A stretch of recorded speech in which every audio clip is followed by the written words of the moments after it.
तो आज हम एक अपना नया चैप्टर चालू करेंगे जिसका नाम है NLM, मतलब न्यूटन्स लॉ ऑफ मोशन।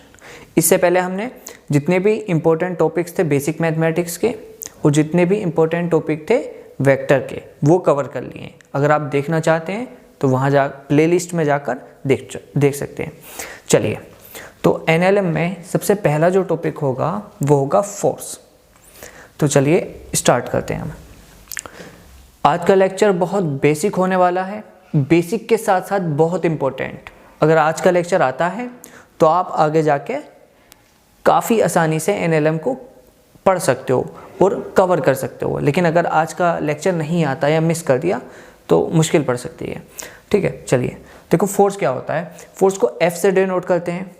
ठीक है, अब मान लो एक ब्लॉक है M मास का और ये ग्राउंड पर रखा है। ठीक है, तो अगर हम इस M मास के ब्लॉक को A एक्सेलरेशन से मूव कराएंगे तो इस ब्लॉक पर फोर्स लगेगा मास इनटू एक्सेलरेशन। ठीक है, अब देखो फोर्स एक वेक्टर क्वांटिटी है और एक्सेलरेशन भी एक वेक्टर क्वांटिटी है, जबकि मास एक स्केलर क्वांटिटी है। ठीक है, मैं फिर से दोहराता हूँ। अगर एक M मास का ब्लॉक है और आपने इसको A एक्सेलरेशन से दौड़ा दिया तो इस पर फोर्स लगेगा M इंटू A। यहाँ पर M क्या है? Mass of the block. A क्या है? जिस एक्सेलरेशन से वो ब्लॉक चल रहा होगा। ठीक है, अब यूनिट को देख लेते हैं। मास की यूनिट क्या होती है? किलोग्राम। एक्सेलरेशन की यूनिट क्या होती है? मीटर पर सेकंड स्क्वायर। तो किलोग्राम मीटर पर second square is the unit of force. ठीक है, इसी को कहते हैं न्यूटन। ठीक है, और यही फोर्स की SI यूनिट होती है।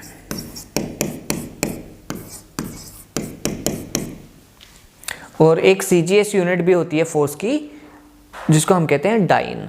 ठीक है, तो फिलहाल ये चीज़ें आपको फोर्स के बारे में पता होनी चाहिए। चलिए आगे चलते हैं। आगे जाकर आप फोर्स के बारे में और भी पढ़ोगे। ठीक है, अब देखते हैं हम टाइप्स ऑफ फोर्स। देखो वैसे तो काफ़ी सारे टाइप के फोर्स होते हैं, लेकिन फिलहाल आपको सिर्फ 4 पढ़ने हैं जो आपके सिलेबस में भी है।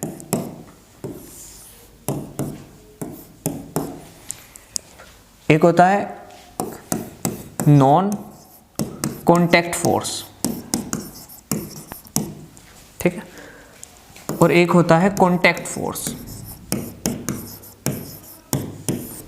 एक होता है वीक फोर्स।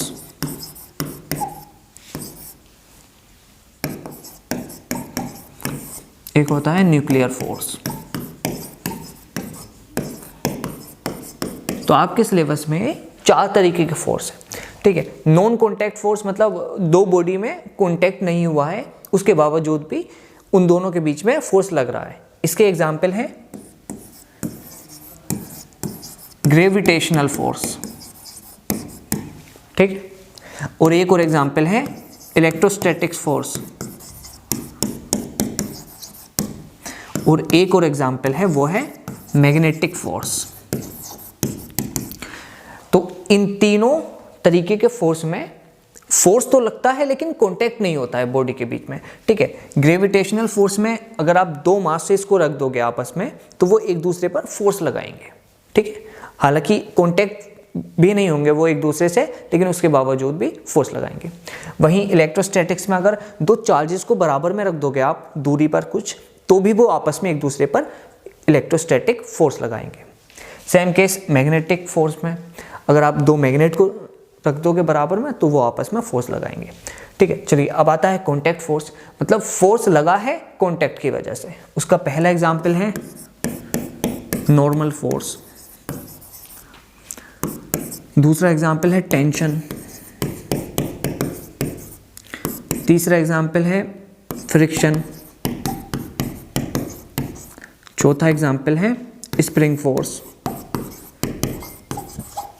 ठीक है, चलिए अब वीक फोर्स की बात कर लेते हैं। देखो ये आ रही है वो जो आप इनको केमिस्ट्री में पढ़ोगे, आपने पढ़ा होगा वंडर वॉल फोर्स। केमिस्ट्री में, तो बस ये वहाँ पर पढ़ना है आपको। न्यूक्लियर फोर्स ये आप पढ़ोगे मॉडर्न फिजिक्स में, मतलब क्लास 12th की फिजिक्स का जो लास्ट चैप्टर है उसमें पढ़ोगे आप मॉडर्न फिजिक्स में, ठीक है। और न्यूक्लियर फोर्स में होता क्या है ना, जैसे एक एटम होता है तो एटम के सेंटर में होता है न्यूक्लियस, न्यूक्लियस के अंदर क्या क्या होता है, एक होता है न्यूट्रॉन और प्रोटॉन। तो न्यूट्रॉन और प्रोटॉन न्यूक्लियस के अंदर साथ में रहते हैं, तो उनके बीच में या उनके आपस में एक फोर्स लगता है जिसको हम कहते हैं न्यूक्लियर फोर्स, ठीक है। तो न्यूक्लियर फोर्स मॉडर्न फिजिक्स में पढ़ोगे, वीक फोर्स केमिस्ट्री में पढ़ोगे। अब कॉन्टैक्ट फोर्स में नॉर्मल, ये हमें आज पढ़ना है, मतलब इस चैप्टर में पढ़ना है। टेंशन ये भी इसमें मतलब इसी चैप्टर में पढ़ना है। फ्रिक्शन ये भी इसी चैप्टर में पढ़ना है, और स्प्रिंग ये भी इसी चैप्टर में पढ़ना है। जबकि ग्रेविटेशनल फोर्स के लिए अलग चैप्टर है, क्लास 11th में ही है, ठीक है। और इलेक्ट्रोस्टैटिक्स, आप इलेक्ट्रोस्टैटिक्स एक अलग चैप्टर में पढ़ोगे, क्लास 12th का फर्स्ट चैप्टर जो है, ठीक है। फिर मैग्नेटिक फोर्स भी आप एक मैग्नेटिज्म करके एक चैप्टर है उसमें पढ़ोगे, ठीक है। तो आज के लेक्चर में हम इसको नहीं पढ़ेंगे, इसको नहीं पढ़ेंगे, इसको भी नहीं पढ़ेंगे, इसको भी नहीं पढ़ेंगे, पढ़ेंगे थोड़ा सा ग्रेविटेशनल को, ताकि इस चैप्टर को अच्छे से समझ पाएं। बाकी नॉर्मल रिएक्शन पढ़ेंगे, टेंशन पढ़ेंगे, और फ्रिक्शन भी आगे वाले लेक्चर में पढ़ेंगे, और स्प्रिंग फोर्स भी आगे वाले लेक्चर में पढ़ेंगे। अभी कौन कौन से पढ़ेंगे, एक ग्रेविटेशनल, एक नॉर्मल, एक टेंशन, यही तीनों फोर्स इस चैप्टर को आसान बनाएंगे। चलिए अब देखो, ग्रेविटेशनल फोर्स पढ़ना तो है हमें इसको, तो उसके लिए एक सेपरेट चैप्टर है, लेकिन हम यहाँ पर सिर्फ इतना पढ़ेंगे ताकि हम इस वाले चैप्टर को मतलब NLM को आसान बना सकें। तो देखो, सिंपल वर्ड में ग्रेविटेशनल को ही वेट कहते हैं। आपने क्लास 11th में दो चीज़ें पढ़ी होंगी कि एक होता है मास, एक होता है वेट। मास जो होता है वो यूनिवर्सली कांस्टेंट होता है, लेकिन वेट जो होता है वो बदलता रहता है। ध्यान रखना, आगे जाओगे तो चीज़ें समझ में आएगी, ठीक है। अब देखो, मैं एक चीज़ समझाता हूँ आपको। देखो, ग्रेविटेशनल फोर्स कुछ नहीं है, जो अर्थ किसी भी मास पर, किसी भी ऑब्जेक्ट पर जो फोर्स लगाती है वही ग्रेविटेशनल फोर्स है। जैसे अगर ये मान लो एक बॉक्स है, तो मैं अगर जैसे ही इसको छोड़ता हूँ तो ये नीचे को गिरता है। ये नीचे को तो तभी गिरेगा ना जब इस पर कोई फोर्स लगेगा। वो फोर्स कौन लगा रही है, वो लगाएगी अर्थ, और उसी को हम कहते हैं ग्रेविटेशनल फोर्स, ठीक है। चलिए मान लो यहाँ पर एक m मास है और ये अपनी अर्थ है, और ये अर्थ का सेंटर है, तो ये फॉल करेगा नीचे को, क्योंकि इस पर एक ग्रेविटेशनल फोर्स लग रहा होगा, ठीक है। और ग्रेविटेशनल फोर्स हमेशा अर्थ के सेंटर पर लगता है, सेंटर की तरफ। ध्यान रखना, अगर मास यहाँ पर है तो ऐसा नहीं है कि ग्रेविटेशनल फोर्स यहाँ पर लगेगा, नहीं। ग्रेविटेशनल फोर्स कहाँ पर लगेगा, वो लगेगा toward the centre of earth, ठीक है। मान लो मास यहाँ पर है तो भी toward the centre of earth, मान लो मास यहाँ पर है उस तो भी toward the centre of earth. तो पहली बात ये ध्यान में रखनी है कि ग्रेविटेशनल फोर्स को ही वेट कहते हैं, और दूसरी बात ये कि अर्थ फोर्स तो लगाती है लेकिन टूवर्ड द सेंटर, ठीक है। चलिए अब देखो, इसका फॉर्मूला याद कर लो। ग्रेविटेशनल फोर्स का फॉर्मूला होता है मास इंटू जी। जी क्या है, एक्सेलरेशन ड्यू टू ग्रेविटी, और जी की क्या वैल्यू होती है, वो होती है 9.8 मीटर पर सेकंड स्क्वायर। वैसे तो 9.81 होती है, लेकिन हम आसान कैलकुलेशन के लिए 9.8 याद कर लेते हैं, ठीक है। चलिए आगे चलते हैं। अब देखो नॉर्मल, देखो नॉर्मल को n से रिप्रेजेंट करते हैं, ठीक है। और नॉर्मल फोर्स के बारे में पहली चीज़ तो ये पता होनी चाहिए कि normal force perpendicular to the point of contact के लगता है। मतलब नॉर्मल फोर्स हमेशा परपेंडिकुलर होगा किसके, पॉइंट ऑफ कॉन्टैक्ट के, या अगर पॉइंट ऑफ कॉन्टैक्ट को अच्छे से समझाया जाए तो सरफेस के। मतलब आप ये कह सकते हो कि normal force is always perpendicular to the point of contact, या फिर ये भी कह सकते हो आसान शब्दों में कि normal force is always perpendicular to the surface, ठीक है। चलिए अब हम नॉर्मल फोर्स को देख लेते हैं। चलिए अब देखो, ये एक बॉक्स है, ग्राउंड पर रखा है, इस पर मास m रखा है, मतलब इस बॉक्स का मास है m। तो एक तो ग्रेविटेशनल फोर्स लगेगा और gravitational force toward centre of the earth लगेगा, जिसकी वैल्यू होगी mg। ठीक है, अब देखो एक बात समझो, कोई भी ऑब्जेक्ट तभी चलता है जब उस पर कोई फोर्स लग रहा होता है। ठीक है, अब देखो इस ब्लॉक को देखो, इस पर एक फोर्स लग रहा है mg, तो अब जब mg फोर्स लग रहा है तो इसको चलना चाहिए ना, लेकिन ये नहीं चल रहा है क्योंकि इस mg फोर्स को बैलेंस कर रहा है नॉर्मल फोर्स, और नॉर्मल फोर्स ये सरफेस इस ब्लॉक पर लगा रहा है ऊपर की तरफ, नॉर्मल। अच्छा एक बात बताओ, मैंने नॉर्मल फोर्स को ऊपर क्यों बनाया? क्योंकि normal force is always perpendicular to the point of contact, या फिर ये कहीं सरफेस। अब देखो क्या ये सरफेस है और ये नॉर्मल फोर्स परपेंडिकुलर है, बस इसलिए। ठीक है, अब देखो जो फोर्सेस होते हैं वो हमेशा पेयर में लगते हैं, मतलब इस सरफेस ने इस ब्लॉक पर नॉर्मल लगाया तो इस ब्लॉक ने इस सरफेस पर भी नॉर्मल लगाएगा, ध्यान रखना। ठीक है, चलिए अभी जो हमें पता करना है वो पता करना है कि डायरेक्शन ऑफ नॉर्मल किस तरह से निकालेंगे हम। बाकी नॉर्मल किस तरह से निकालते हैं, उसका मैग्नीट्यूड, वो हम बात को देखेंगे। अभी सिर्फ आपको डायरेक्शन बतानी है, और डायरेक्शन के लिए ये वाला पॉइंट इनफ है कि normal force is always perpendicular to the point of contact. चलिए अब देखो, ये 3 ब्लॉक हैं, तीनों ब्लॉक पर नॉर्मल की क्या डायरेक्शन होगी वो बतानी है। चलिए सबसे पहले यहाँ से स्टार्ट करते हैं, आसान वाले से। चलिए अब देखो, ये एक सरफेस हो गया ना इस ब्लॉक के लिए। ठीक है, तो एक तो इस पे mg लगेगा और एक इस पे नॉर्मल लगेगा। अब नॉर्मल क्या होता है, वो परपेंडिकुलर टू द सरफेस होता है, तो ये सरफेस है तो परपेंडिकुलर इस तरह से हो जाएगा। ठीक है, अब इस वाले ब्लॉक पर आते हैं, तो इस पे एक तो mg लगेगा बिल्कुल toward the centre of earth. ठीक है, एक लगेगा नॉर्मल। नॉर्मल कैसे लगेगा, वो लगेगा परपेंडिकुलर टू द सरफेस। देखो ये सरफेस है, ये लगा नॉर्मल, तो ये हो गया परपेंडिकुलर। यहाँ पर भी नॉर्मल किस तरह से लगेगा, इस तरह से। ठीक है, क्योंकि perpendicular to the point of contact है, या फिर ये कहें सरफेस के। चलिए अब एक मान लीजिए अर्थ है, अर्थ पर एक मास m रखा है, तो नॉर्मल किस तरह से रखेगा वो बताना है हमें। चलिए ठीक है, तो हमें पता है कि जो नॉर्मल होता है वो always perpendicular to the point of contact होता है, तो बस यही कॉन्सेप्ट यहाँ पर लगा दीजिए। चलिए देखो, ये m मास का ब्लॉक है, तो इसका नॉर्मल कुछ इस तरह से लगेगा। ठीक है, परपेंडिकुलर, और इसका भी इस तरह से perpendicular to the point of contact, इसका इस तरह से perpendicular to the point of contact, इसका इस तरह से perpendicular to the point of contact. ठीक है, चलिए उम्मीद है समझ गए होंगे कि नॉर्मल किस तरह से लगता है। ठीक है, अब देखो नेक्स्ट जो कॉन्टैक्ट फोर्स है वो है टेंशन। टेंशन को किससे रिप्रेजेंट करते हैं, T से। ठीक है, चलिए देख लेते हैं। देखो क्या होता है ना, मान लो ये एक कोई छत है, रूफ है। ठीक है, अब हमने क्या किया, एक m मास को एक स्ट्रिंग से लटका दिया। जैसे मैं बताता हूँ, ये m मास है, ये जो इसका ये है, और ये जो वायर है ये स्ट्रिंग मान लो। ठीक है, तो जब आप इसको लटकाओगे नीचे तो इस पर एक फोर्स लगेगा, कौन सा, ग्रेविटेशनल फोर्स, और toward centre of the earth, तो कुछ फोर्स इसको पुल करेगा नीचे, तो इस पर एक टेंशन क्रिएट हो जाएगी। ठीक है, ध्यान रखना वो।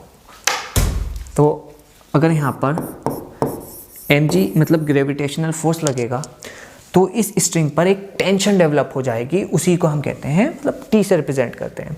ठीक, वही हमें पढ़ना है। ठीक है, और टेंशन की डायरेक्शन इंपॉर्टेंट है। ठीक है, तो डायरेक्शन के लिए और टेंशन के लिए ये 2 नोट पॉइंट आपको आने चाहिए कि tension force always away from point, मतलब टेंशन फोर्स हमेशा अपने पॉइंट के अवे लगेगा। मान लो ये एक पॉइंट है तो टेंशन इस तरह से लगेगा, मतलब ये अवे लगेगा। जैसे एक पॉइंट है तो ये इसके अवे लगेगा, मतलब टेंशन इस तरह से लगेगा। ठीक है, तो पहला नोट पॉइंट क्या है कि tension force always away from point, पहली चीज। दूसरी चीज स्ट्रिंग चेंजेस टेंशन चेंजेस, मतलब अगर आप स्ट्रिंग को चेंज कर दोगे तो टेंशन भी चेंज हो जाएगी, लेकिन अगर स्ट्रिंग सेम रहेगी तो टेंशन भी सेम रहेगी, ये बात ध्यान रखना, ठीक है। लेकिन ये वाला नोट पॉइंट तब तक वैलिड है जब तक स्ट्रिंग जो है वो मासलेस है। अगर स्ट्रिंग में मास आ जाएगा तो ये वाला नोट पॉइंट वैलिड नहीं होगा। मतलब कहने का मतलब ये है 99% केसेस में आपकी जो स्ट्रिंग होगी वो मास लेस होगी, मतलब उसके पास कोई मास नहीं होगा। तो आपको क्या करना है, अगर स्ट्रिंग सेम होगी तो टेंशन सेम होगी, स्ट्रिंग को बदल दोगे तो टेंशन भी बदल जाएगी। लेकिन 1% केस जो हम आगे जाकर सिखाएंगे वो इस तरह से आता है कि स्ट्रिंग का कुछ मास होगा। अब जब स्ट्रिंग का कुछ मास होगा तो उसके हर एक पॉइंट पर अलग अलग टेंशन होगी। अब वो कितनी होगी, कैसे होगी, वो हम आगे पढ़ेंगे।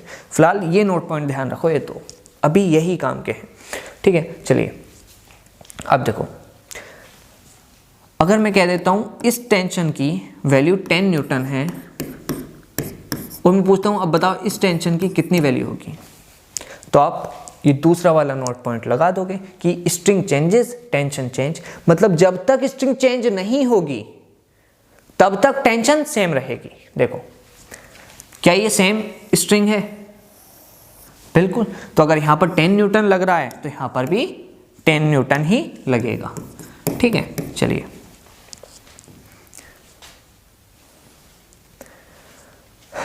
अब देखो ये दो ब्लॉक M1 और M2 मास है, और ये एक स्ट्रिंग 1 इससे कनेक्टेड है और ये एक स्ट्रिंग 2 इससे कनेक्टेड है, ठीक है। अब हमने क्या किया, इन पर एक F न्यूटन का फोर्स लगाया।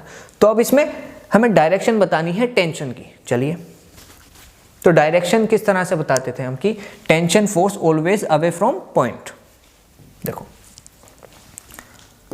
ये एक पॉइंट है जहां से टेंशन लग रही है, तो बस इसके अवे लगेगी इस तरह से, ठीक है। देखो एक तो डायरेक्शन ये हो सकती थी,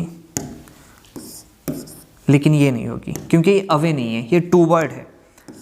अवे ये वाली डायरेक्शन है, ठीक है। चलिए तो इसको हम मान ले, नाम ले दिया T1, ठीक है। अब यहाँ पर भी कुछ टेंशन लगेगी, तो टेंशन किस तरह से लगती है, अवे, तो इसको हमने नाम दे दिया T2।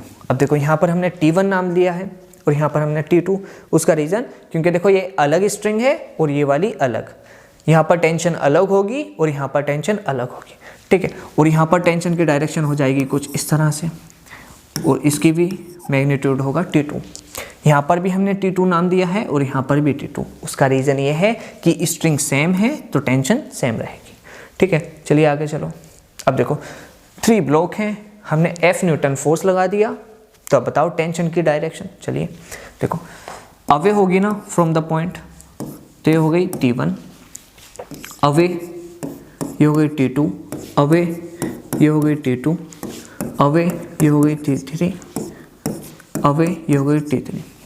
देखो यहाँ पर हमने T1 टेंशन ली और यहाँ पर हमने T2, क्योंकि ये दोनों स्ट्रिंग डिफरेंट है तो टेंशन चेंज हो जाएगी, ठीक। फिर यहाँ पर हमने T2 ली और यहाँ पर हमने T3, क्योंकि ये वाली स्ट्रिंग इस वाली स्ट्रिंग से डिफरेंट है तो यहाँ पर कुछ अलग टेंशन होगी और यहाँ पर कुछ अलग। बाकी आपको ये तो पता ही चल गया है कि टेंशन हमेशा पॉइंट के अवे लगेगा, ठीक है। बाकी टेंशन के बारे में, नॉर्मल के बारे में, ग्रेविटेशनल के बारे में, फोर्स के बारे में आप आगे भी पढ़ते रहोगे, इसलिए टेंशन मत लो, ठीक है। अब लास्ट क्वेश्चन कर लेते हैं। देखो अब ये कमाल का क्वेश्चन है जी, इसमें टेंशन बतानी है। देखो एक M मास का एक ब्लॉक है, तो उस पर एक नीचे को ग्रेविटेशनल फोर्स लगेगा, ठीक है। तो अब हमें बताना है टेंशन की डायरेक्शन क्या होगी। चलिए देखो, इसके केस में टेंशन अवे होगी और इस तरफ लगेगी, इसके केस में टेंशन अवे होगी मतलब इस तरफ। इसको T1 मान लेते हैं, इसको T2, अवे टेंशन लगेगी और T3 अवे लगेगी और T4। मतलब आप समझ गए होंगे कि टेंशन हमेशा अवे लगेगी और जैसे ही स्ट्रिंग को चेंज कर दोगे टेंशन की वैल्यू भी चेंज हो जाएगी, ठीक है। तो आज के लिए बस इतना ही, उम्मीद है अच्छा लगा होगा आज का लेक्चर। ठीक है। अब नेक्स्ट लेक्चर में हम NLM की जान पढ़ेंगे। NLM की जान क्या है? FBD, free body diagram. अगर ये बनाना आता है मतलब NLM चैप्टर आता है, अगर फ्री बॉडी डायग्राम बनाना नहीं आता मतलब NLM चैप्टर नहीं आता है आपसे। ठीक है, तो चलिए, थैंक यू।